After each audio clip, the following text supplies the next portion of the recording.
He was pulled over, handcuffed, and humiliated until they learned he was a federal prosecutor. What followed wasn't just a legal twist. It exposed years of buried injustice. For those who believe in law and truth, this story will stay with you. Nights in Ridgehaven, Louisiana, carried a silence that was anything but peaceful. Not the kind that soothed like the countryside, but a stifling, uneasy quiet. One that could be shattered only by a police siren or the hurried click of shoes on a dimly lit sidewalk. Ellis Monroe, 36, in a crisp white shirt and a light gray blazer, had just left a long meeting at the southern branch of the Federal Justice Bureau. A light rain fell as the windshield wipers tapped rhythmically. He turned onto Havenwood Avenue, 10 minutes from home. As he crossed the 4th intersection, green light glowing ahead, red and blue lights suddenly flashed behind him. The siren blared like he'd just robbed a bank. He looked into the rearview mirror.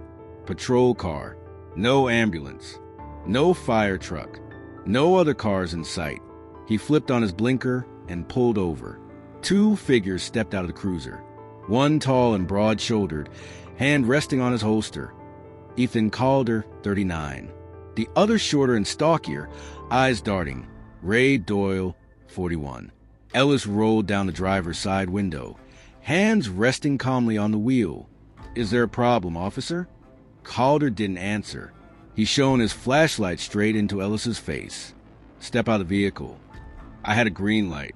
I was within the speed limit. Could you tell me the reason for the stop?" The question, polite, reasonable, was the spark that lit the powder keg of bias. Calder sneered.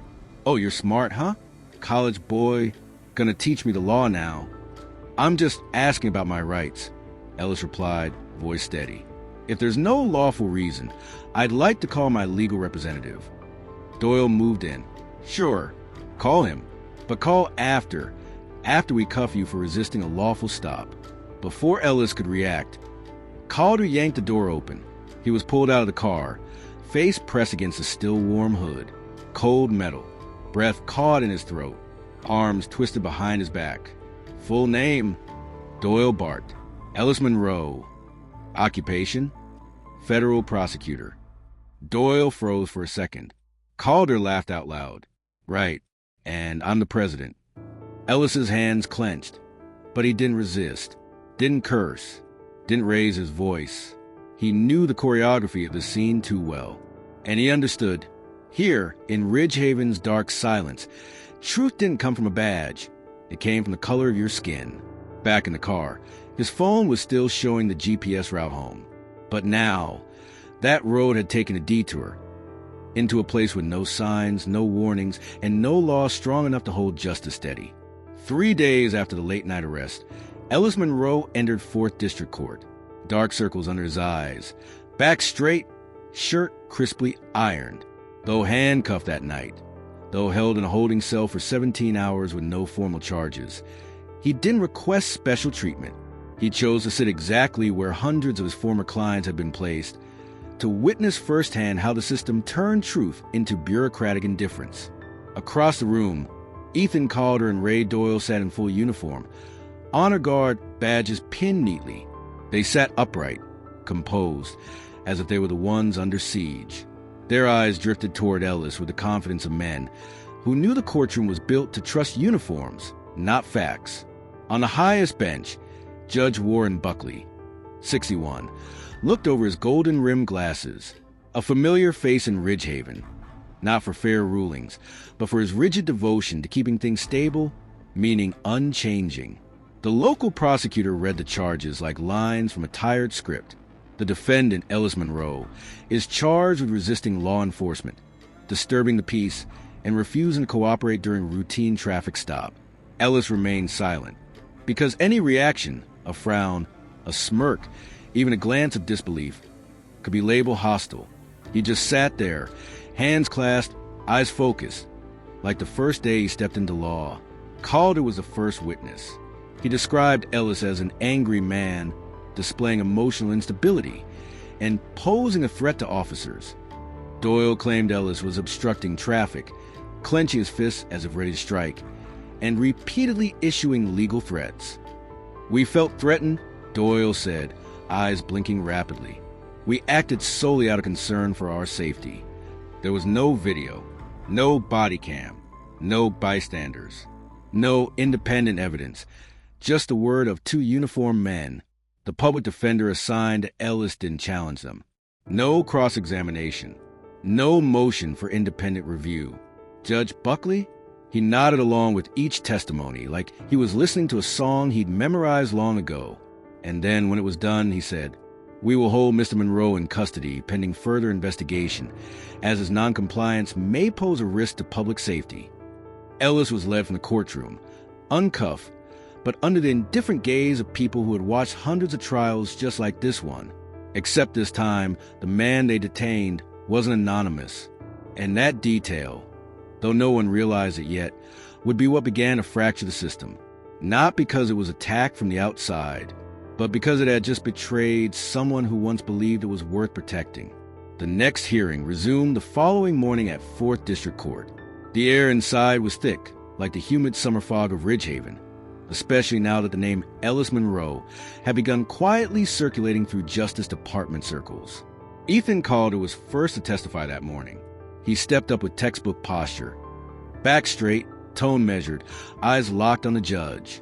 He began by describing Ellis's hostile behavior from the outset, using words that paint a picture of fanaticism, overreacting, defiant, displaying signs of aggression. He emphasized, "When I request his ID, the defendant raised his voice, stomped his foot, and demanded I cite the legal basis, like I was in a classroom, not on a roadside." Ray Doyle followed. He lacked Calder's composure, but tried to compensate with dramatics. I saw his hand clench. He had that kind of look, like he'd hit me if I gave him one more second. As police officers, we have to act before we get hurt.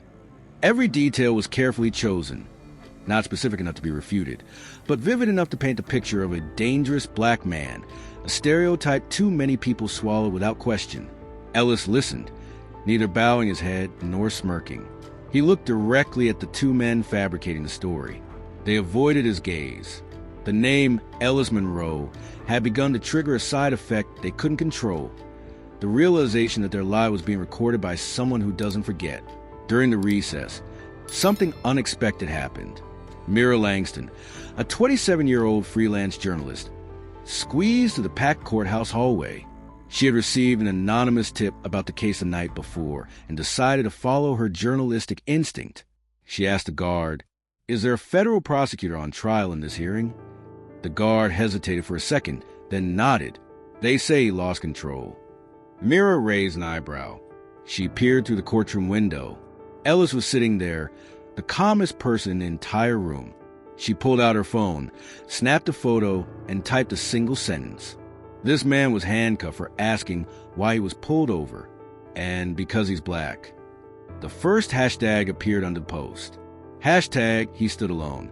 She didn't know that this single photo, Ellis's composed face, would ignite something the two officers on a witness stand could never have anticipated. Truth can be distorted temporarily, but it never disappears. It just waits for the right person, the right moment, and the right stare. The silence that filled the courtroom felt like all the oxygen had been sucked out. Ellis Monroe still sat there, hands resting on the table. No notes, no glances backward, but his eyes, sharp because any reaction, a frown, a smirk, even a glance of disbelief, could be labeled hostile. He just sat there, hands clasped, eyes focused, like the first day he stepped into law. Calder was the first witness. He described Ellis as an angry man, displaying emotional instability and posing a threat to officers. Doyle claimed Ellis was obstructing traffic, clenching his fists as if ready to strike, and repeatedly issuing legal threats. "We felt threatened," Doyle said, eyes blinking rapidly. "We acted solely out of concern for our safety. There was no video, no body cam, no bystanders, no independent evidence, just the word of two uniformed men. The public defender assigned to Ellis didn't challenge them. No cross-examination, no motion for independent review. Judge Buckley? He nodded along with each testimony like he was listening to a song he'd memorized long ago. And then, when it was done, he said, We will hold Mr. Monroe in custody pending further investigation, as his noncompliance may pose a risk to public safety. Ellis was led in the courtroom, uncuffed, but under the indifferent gaze of people who had watched hundreds of trials just like this one. Except this time, the man they detained wasn't anonymous, and that detail, though no one realized it yet, would be what began to fracture the system, not because it was attacked from the outside, but because it had just betrayed someone who once believed it was worth protecting. The next hearing resumed the following morning at 4th District Court.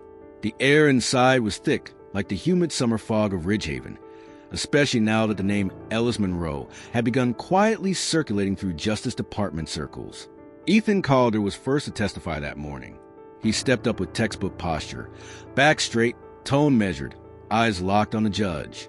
He began by describing Ellis's hostile behavior from the outset, using words that painted a picture of fanaticism, overreacting, defiant, displaying signs of aggression. He emphasized, when I requested his ID, the defendant raised his voice, stomped his foot, and demanded I cite the legal basis, like I was in a classroom, not on a roadside. Ray Doyle followed. He lacked Calder's composure, but tried to compensate with dramatics. I saw his hand clench. He had that kind of look, like he'd hit me if I gave him one more second. As police officers, we have to act before we get hurt. Every detail was carefully chosen, not specific enough to be refuted, but vivid enough to paint the picture of a dangerous black man, a stereotype too many people swallowed without question. Ellis listened, neither bowing his head nor smirking. He looked directly at the two men fabricating the story. They avoided his gaze. The name Ellis Monroe had begun to trigger a side effect they couldn't control, the realization that their lie was being recorded by someone who doesn't forget. During the recess, something unexpected happened. Mira Langston, a 27-year-old freelance journalist, squeezed through the packed courthouse hallway. She had received an anonymous tip about the case the night before and decided to follow her journalistic instinct. She asked the guard, "Is there a federal prosecutor on trial in this hearing?" The guard hesitated for a second, then nodded. They say he lost control. Mira raised an eyebrow. She peered through the courtroom window. Ellis was sitting there, the calmest person in the entire room. She pulled out her phone, snapped a photo, and typed a single sentence. This man was handcuffed for asking why he was pulled over, and because he's black. The first hashtag appeared under the post. Hashtag he stood alone. She didn't know that this single photo, Ellis's composed face, would ignite something the two officers on the witness stand could never have anticipated. Truth can be distorted temporarily, but it never disappears. It just waits for the right person, the right moment, and the right stare. The silence that filled the courtroom felt like all the oxygen had been sucked out, as a scalpel cut into Calder and Doyle, making them uneasy, even in their seats of so-called law enforcement. Judge Warren Buckley leaned back, fingers tapping lightly on his chin, trying to maintain neutrality, yet visibly weary now that the hearing was veering into uncharted territory. If the defendant has no specific objection, we will proceed with the detention assessment. Papers rustled. Ellis pushed back his chair and stood. Your Honor, before you decide to detain me again, I think it's time the system face a fact. You're not jailing a nobody. The courtroom stirred. Some eyebrows raised. Calder scowled. Doyle tightened his belt. Ellis calmly reached into his chest pocket and pulled out a slim black wallet. He flipped it open and turned it toward the bench and Judge Buckley. My name is Ellis Monroe. I am an assistant U.S. attorney under the Federal Justice Bureau. I've investigated officers like the two standing here. And if I continue with this case, it will no longer be as a defendant. The entire room froze. Calder looked like his throat had closed up. Doyle's face turned pale. The lead prosecutor, who had exuded smugness throughout, leapt from his seat like he'd been shocked. Judge Buckley's eyes sharpened behind his glasses. In that moment, he knew this wasn't just a routine case anymore. It was a political landmine lit directly beneath his bench. Mr. Monroe, if this is an attempt to distract. Ellis didn't blink. I have the right to defend myself. I simply waited for the right moment to remind this court. I know the law. I know how this system operates, And most importantly, I know how to bring this entire incident into the light if I need to. No one said a word, but the real turning point wasn't from Ellis. It came from Mira Langston, the young journalist sitting quietly in the back row, secretly live streaming. She hadn't asked for permission. She didn't wait for a green light. She simply turned on her camera at the exact moment Ellis held up his badge. And within seconds, that image flashed across hundreds of phone screens with one caption. Police staged a case against a federal prosecutor, and they didn't know. The hashtag he stood alone exploded for a second time, not because a man resisted charges, but because that man stood up the moment the system thought he would bow. For the first time in years at the 4th District Court, no one knew what to do next, because a man in the defendant's seat knew too much to silence. The silence in the courtroom wasn't reverent. It was collective confusion. Judge Warren Buckley adjusted his glasses, trying to sound authoritative, but his voice cracked slightly. Defendant, Mr. Monroe, what is your formal request? Ellis didn't look at anyone. He opened his briefcase and pulled out a handwritten request, digitally signed and stamped from the federal justice system. I request the court retrieve the Ridgehaven Police Department's dispatch logs from the night of the 14th. I also request the internal radio codes, a copy of the traffic stop report, and supervisor notes within 30 minutes before and after the incident. Judge Buckley frowned. This wasn't a vague demand. It was a surgical strike from someone who knew exactly how the system operated, and more importantly, what it liked to bury. Calder shifted uncomfortably in his seat. Doyle gripped the armrest. Sweat began to bead on their foreheads, despite the steady hum of the air conditioning.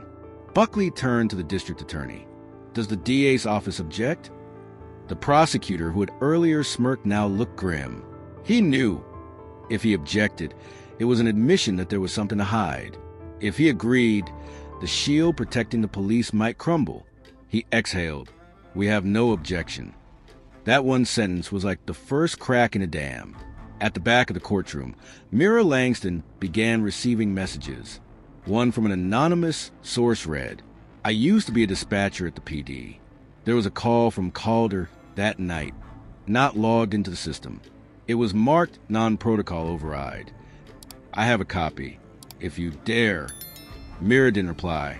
She simply clicked save, then typed a short note. The call doesn't exist, but it haunts the system. And now someone remembers. At the same time, at the Ridgehaven Police Department, an IT staffer named Calvin Shaw was instructed to review and erase all radio logs from the night of the 14th. But when he accessed the system, a message popped up. Data file protected under federal retrieval order. Deletion action disabled. Calder received the news just 20 minutes later. He slammed his fist against the steering wheel of his patrol car. Doyle sat still, frozen like a statue. They said nothing, but both understood. This wasn't a game of hiding evidence anymore. It was a game of not knowing who held the keys. At the courthouse, Judge Buckley paused the session. His voice was no longer firm. The court is adjourned for 48 hours to allow time to review the requested materials. The next hearing will expand preliminary investigation, but he didn't get to finish. The courtroom had already erupted in murmurs. No one looked at Ellis as a defendant anymore. No one saw him as the one on trial, because for the first time in the 4th District Court, the ones who trembled were the ones in power. At 3:07 p.m., when Judge Buckley banged the gavel to declare recess, Ellis Monroe exited the courtroom through the side hallway. He didn't speak. He didn't answer the press. He didn't look back, as if the trial had been nothing more than an inconsequential internal meeting. But he knew, from the moment he raised his badge, he had pulled the wire that led straight into the system's core. In the side parking lot, Mira Langston sat in her old SUV, laptop open across the steering wheel. Sweat dampened her back after sitting through 3 straight hours, but her eyes were glowing. She had the footage of Ellis standing, badge raised, and the ice-cold faces of Calder and Doyle at that moment, like two men realizing the cage door was swinging open. She titled her first article, They Handcuffed a Federal Prosecutor and Thought They'd Get Away with It?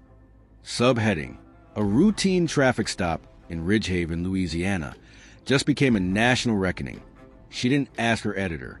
She didn't wait for clearance. Mira published a post directly on her independent blog, embedding the 21-second video and a single caption. He didn't yell. He didn't lash out. He simply stood up, raised his badge, and said, "My name is Ellis Monroe. I'm a federal prosecutor." And the courtroom went silent. Hashtag he stood alone, hashtag Ellis Monroe, hashtag Ridgehaven Reckoning. The article was shared more than 120,000 times in the first 4 hours. By evening, major networks joined the wave. CNN, MSNBC, The Guardian, and even Fox News reported on the trial that's shaking the Southern justice system. One commentator stated, "We're not just witnessing a civil rights incident. This is a total failure of a system to recognize one of its own." Twitter exploded with hashtag he stood alone. On Reddit, a thread titled Ellis Monroe, the man who didn't need to shout to shake a courtroom, climbed into the top 3 in under 12 hours. Even the official account of the American Bar Association posted a black and white photo of Ellis, captioned, "Never underestimate the weight of someone who knows the law, and when to stay silent." At the Federal Justice Bureau, the head of Internal Affairs for Louisiana received 8 back-to-back calls from Washington that evening. An emergency meeting was convened to assess PR fallout and the reputational impact on institutional credibility. Meanwhile, in Ridgehaven, officers Calder and Doyle were placed on unpaid administrative leave pending independent evidence review. And Ellis? He sat alone in his 6th-floor apartment. No lights on, just the glow of a TV screen casting reflections across his window. On screen, he stood, rising slowly, calmly. He took a quiet sip of cold tea. No smile, no celebration, because he didn't want fame. He only wanted to believe this. Truth, once seen, will speak for itself, and no one can unsee it again. Within 48 hours of the video's viral spread, Ridgehaven, Louisiana, shifted from quiet indifference to a roaring wave of reckoning. At first, it was small groups gathered outside the 4th District Court, holding handwritten signs. Justice knows no title. Ellis isn't the first, just the one they couldn't bury. But the wave rose quickly. By day 3, a national civil rights legal group, Equitas Watch, dispatched a legal delegation to Ridgehaven. Leading the team, Clara Beale, the renowned attorney who exposed a racially biased police network in Arkansas in 2019. Before dozens of media cameras, she spoke clearly. "We are not here to rescue Ellis Monroe. He doesn't need us. We are here for the hundreds who sat where he sat and never had the chance to raise a badge." Her speech aired on every major news network, sparking a string of investigations into Judge Warren Buckley's past rulings. A federal inquiry team was swiftly formed to review 37 questionable cases over the past decade, the majority involving people of color and immigrants. But the peak came on day 6. That evening, in Magnolia Square, a silent candlelight vigil was held to remember the unnamed wrongfully arrested. No loudspeakers, no angry banners, just candlelight and names read one by one of those wrongly accused under the current justice system. Their names echoed softly through a handheld speaker, interspersed with the wind.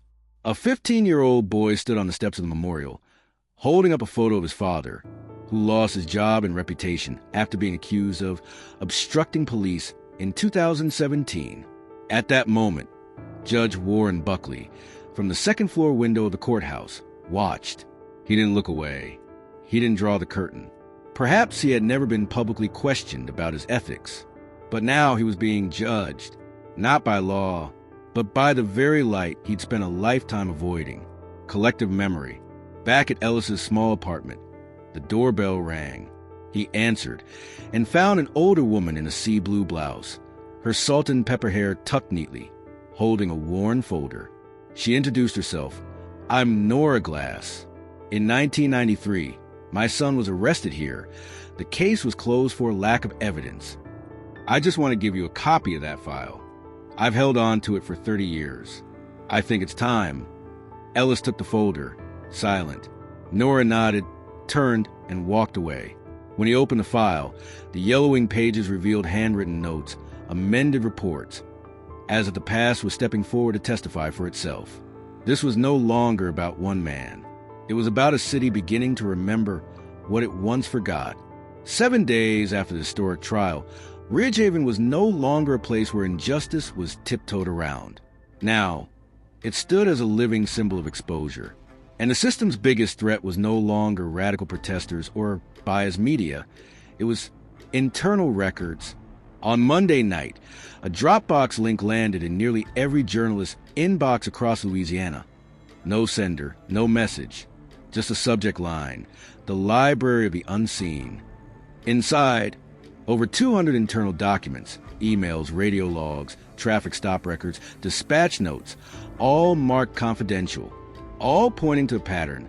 Most people stopped were black. None were charged. One 37-second recording became the epicenter. Pull over that gray Dodge. Don't know who it belongs to, but looks out of place at this hour. You sure? I'm sure.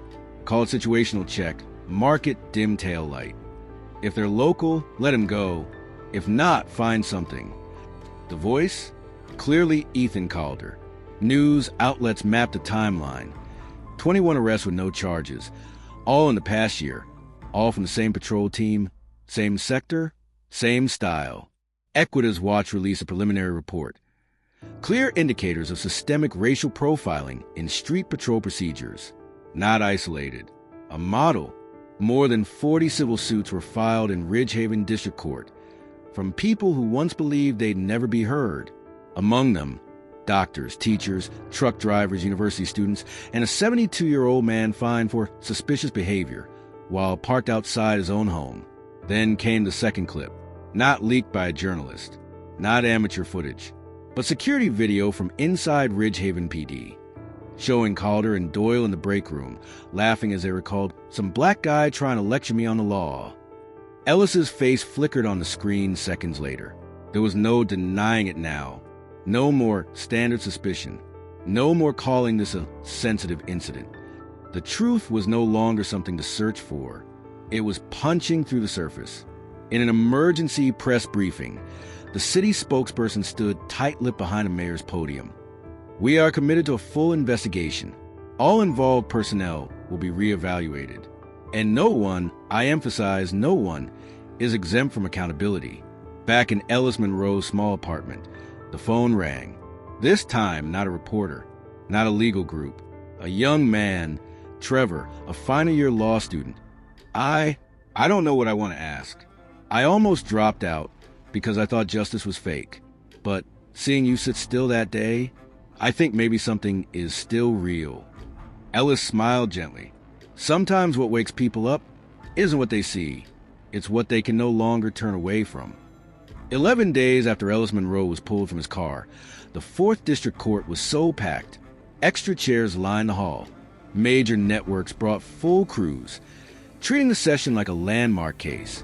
And it was not a trial of one man, but a system's reckoning with its own conscience. Judge Warren Buckley entered looking composed, but the sunken eyes and deep lines around his mouth told a different story. He didn't look at Ellis, didn't glance at the prosecutors. His gaze landed on the empty space at the center of the courtroom, where no one sat, but memory and candlelight from Magnolia Square lingered heavily. After reviewing the submitted evidence, audio recordings, internal system data, and personnel files involved, he paused, voice unsteady. I declare defendant Ellis Monroe not guilty on all charges. No one cheered. No one clapped right away. In a courtroom where hundreds of verdicts have been delivered like steel hammers, for the first time, people sat in silence, listening to the truth fall softly, like a sentence passed on a long-asleep conscience. Buckley continued, voice firmer now. I also order that all patrol logs from the night of the 14th, along with relevant records from Ridgehaven Police Department, be transferred to the Office of Federal Oversight for independent investigation. All officers named in the reports are suspended pending review. Then came the applause. Not thunderous, not eruptive, but scattered, rhythmic clapping from across the room. Each one a quiet message to the system. We are still watching. At the back, Mira Langston put down her pen. No live stream. No recording. Just a single line in her notebook. Justice isn't a victory. Sometimes it's the moment a system says we were wrong. Calder and Doyle were gone. They'd left the city the day before in silence, but their presence lingered, like smoke that hadn't yet cleared from a room they once believed was impenetrable. Ellis walked out of the courthouse without raising a hand, without smiling. He looked into the sea of camera lenses pointed at him from every direction, then turned to a group of students standing across the street. He gave a small nod, like a man greeting old friends. Not because he had just won, but because they had just seen the limits of a system and were now standing at the threshold of a choice, to keep their eyes closed or open them and keep walking.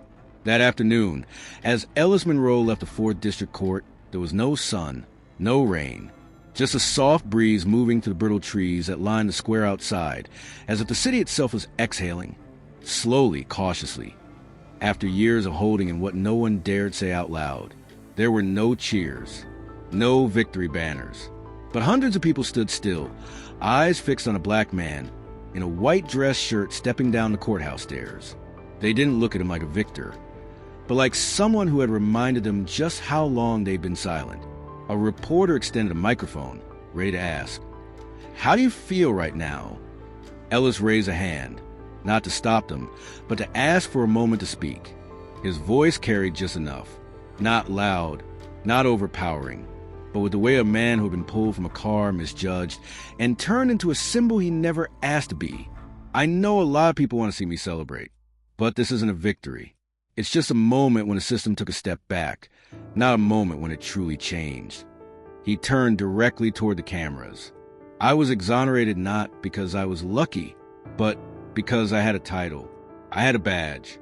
I had a network to back me. But what about those who have nothing but their dignity? They'll never stand in a courtroom like I did today." The plaza fell into silence.